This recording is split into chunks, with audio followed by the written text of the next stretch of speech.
జగన్ చేపట్టిన మేమంతా సిద్ధం బస్సు యాత్ర ఇవాళ కర్నూలు జిల్లా పెంచికలపాడులో రాత్రి బస చేసిన ప్రాంతం నుంచి ప్రారంభం కానుంది.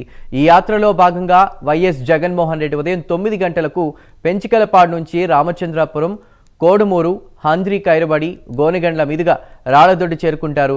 రాళ్లదొడ్డికి ముందు భోజన విరామం తీసుకోనున్నారు. అనంతరం కడిమెట్ల మీదుగా ఎమ్మిగనూరులోని వీవర్స్ కాలనీ సొసైటీ గ్రౌండ్ దగ్గర బహిరంగ సభలో పాల్గొంటారు. సాయంత్రం 3 గంటలకు ఈ సభ జరగనుంది. సభ అనంతరం అరికెల్, ఆదోని క్రాస్, విరుపాపురం, బెణిగేరి, ఆస్పరి, చిన్నహుత్తి, పత్తికొండ బైపాస్ మీదుగా కేజీఎన్ ఫంక్షన్ హాల్కి దగ్గరలో ఏర్పాటు చేసిన బస శిబిరానికి చేరుకుంటారు.